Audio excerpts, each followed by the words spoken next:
Cake আমাদের সকলের খুবই পছন্দের, বিশেষ করে বাচ্চাদের। আর বাচ্চাদের কেক খাওয়ার বায়না তো যে কোনো সময় যে কোনো মুহূর্তেই হতে পারে। আর সব সময় কেক বানানোর সমস্ত উপকরণ ঘরেও থাকে না, তাই আজকে খুব সহজভাবে ময়দা ছাড়া এই কেকের রেসিপিটি আপনাদের সাথে শেয়ার করতে এসেছি। ময়দা তো সবসময় আমাদের ঘরে থাকে না, কিন্তু আটা তো সবসময়ই আমাদের ঘরে থাকে।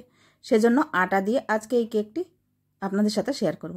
নমস্কার, আমি নীলিমা, আপনারা দেখছেন এনপি টেস্টি ফুড। তো চলুন আজকে এই সহজ কেকের রেসিপিটি শুরু করা যাক।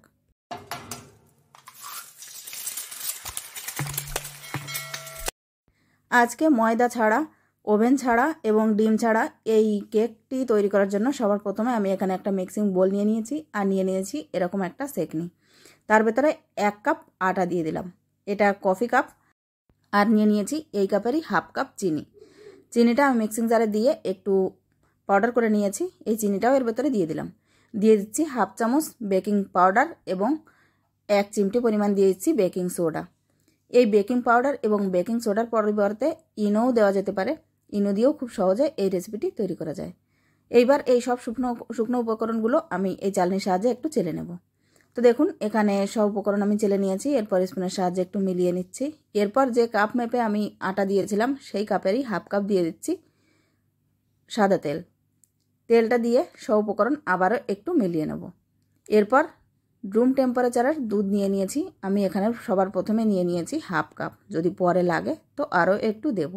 তো সেটাও আমি আপনাদের বলে দেব কতটুকু লেগেছে। দুধটা একবারে দেওয়া যাবে না, অল্প অল্প দুধ দিয়ে এই ব্যাটারের সাথে মিলিয়ে নিতে হবে। তো দেখুন আমি 2-3 বার করে এই দুধটুকু দিয়ে দিয়েছি।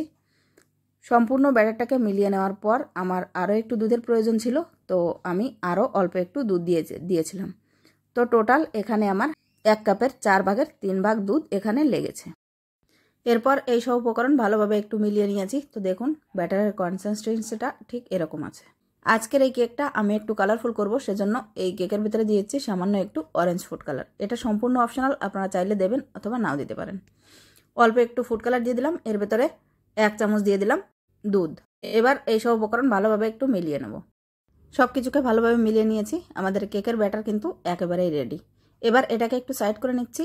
এরপর আজকে যে কেকটা বানাবো, আমি কোনো কেক মোল্ড না, এখানে যে চায় তৈরি করা হয় যে পাতিলার ভেতর বা সসপ্যানের ভেতর, এই চায়ের পাত্রটাই নিয়ে নিয়েছি। এর ভেতরেই আজকে আমি কেকটা বানাবো, তো সেজন্য এর ভেতরে অল্প একটু সাদা তেল দিয়ে দিলাম। আর প্রথমে এটাকে একটু ব্রাশ করে নেব তেল দিয়ে। তারপর এর ভেতরে দিয়ে দিচ্ছি একটা বাটার পেপার। বাটার পেপার না থাকলে নর্মাল যে খাতা হয় সেই খাতার পেপার দিলেও কিন্তু কোনো অসুবিধা হবে না। তো আমি এখানে একটু বাটার পেপার দিয়ে দিলাম। এই বাটার পেপারটা দিয়ে দেওয়ার পর উপর থেকে আরও একটু সাদা তেল দিয়ে দেবো এবং আবারও ব্রাশ করে নেব। এরপর এর ভেতরে কেকের যে ব্যাটারটা আমরা তৈরি করে রেখেছিলাম সেটা দিয়ে দিলাম। সম্পূর্ণ ব্যাটারটা দিয়ে দেওয়ার পর এই পাত্রটা ধরে এরকম একটু ট্যাপ ট্যাপ করে দিতে হবে। এর ভেতরে যদি কোনো এয়ার বাবলস থাকে তাহলে এর ফলে বেরিয়ে যাবে। এরপর আজকে এই কেকটা আমি তৈরি করব রুটি বানানোর যে তাওয়া, সেই তাওয়ার উপর। তো তাওয়াটাকে আমি আগে থেকে একটু প্রিহিট করে নিয়েছি।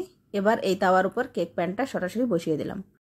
এবার হাই ফ্লেমে এটাকে স্টিম করে নেব 5 মিনিটের জন্য। তারপর গ্যাসের ফ্লেমটা লোতে রেখে 30 থেকে 35 মিনিটের মতো স্টিম করে নেব। তো মধ্যিখানে একবার আমি ঢাকনাটা খুলে নিলাম এবং 2টো বাদাম নিয়ে নিয়েছি। এই বাদাম দুটোকে এর উপরে একটু দিয়ে দেব। তো বাদাম দুটোকে এভাবে দিয়ে দিলে কেকটা একটু পুষ্টিকর হবে। যাই হোক, বাদাম তো এমনি ছেলেমেয়েরা খেতে চায় না, এভাবে দিয়ে দিলে কেকের বাহানায় বাদামটাও খাওয়া হয়ে যাবে।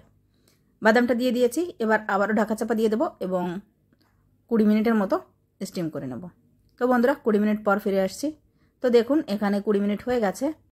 এবার ঢাকনাটা খুলে একটা টুথপিক দিয়ে চেক করে নিতে হবে। তো আজকে আমার কাছে টুথপিক নেই, সেজন্য আমি একটা সুচ নিয়ে নিয়েছি। সুচটা দিয়ে মধ্যিখানে একটু চেক করে নেব কেকটা হয়ে গেছে কি কাঁচা আছে। তো দেখুন সুচটা একদম ক্লিন বেরিয়েছে, তো বুঝে নিতে হবে কেকটা হয়ে গেছে। এবার এই কেকটা ঠান্ডা হয়ে গেলে ডিমোল্ড করে নেব। তো এখানে দেখুন আমার কেকটা ঠান্ডা হয়ে গেছে। এবার একটা নাইফের সাহায্যে চারি সাইড থেকে এভাবে একটু ছাড়িয়ে নেব। তারপর একটা প্লেটের উপর ঢেলে দিলেই কেকটা খুব সহজেই বেরিয়ে আসবে। তারপর বাটার পেপারটা খুলে নিতে হবে। তো দেখুন বন্ধুরা এখানে আমাদের কেক কিন্তু একেবারেই রেডি। ঝটপট এই কেকের রেসিপিটি ঘরে থাকা উপকরণ দিয়েই তৈরি করা যায় এবং বাচ্চাদের সামনে দিলে ওরাও বেশ খুশি হয়ে যায়। তো বন্ধুরা কেকটা আমি আপনাদের কেটেও দেখাচ্ছি। তো দেখুন কেকটা কিন্তু ভেতর পর্যন্ত খুব সুন্দরভাবে বেক হয়ে গেছে এবং কেকটা খুব সুন্দর সফটও হয়েছে। বন্ধুরা, আজকে যদি এই কেকের রেসিপিটি আপনাদের ভালো লেগে থাকে তাহলে অবশ্যই একটা লাইক করার অনুরোধ রইল। আপনাদের করা একটা লাইক আমাকে নেক্সট ভিডিও তৈরি করার জন্য অনেক বেশি মোটিভেট করে। আর ভিডিওটা আপনারা যদি ইউটিউব থেকে দেখে থাকেন তাহলে চ্যানেলটি সাবস্ক্রাইব করে নেওয়ার অনুরোধ রইল, এবং যদি ফেসবুক থেকে দেখে থাকেন তাহলে পেজটি ফলো করে নেওয়ার অনুরোধ রইল। এবং যারা অলরেডি সাবস্ক্রাইব এবং ফলো করে দিয়েছেন তাদের সবাইকে জানাই অনেক অনেক ধন্যবাদ। বন্ধুরা, আজকের মতো তাহলে আমি এখানেই বিদায় নেব। আবারও ফিরে আসবো একটা নতুন রেসিপি নিয়ে। ততক্ষণ পর্যন্ত সবাই খুব ভালো থাকবেন, সুস্থ থাকবেন এবং আমার পাশে থাকবেন। আজকের ভিডিওটি শেষ পর্যন্ত দেখার জন্য আপনাদের সবাইকে অনেক অনেক ধন্যবাদ। নমস্কার।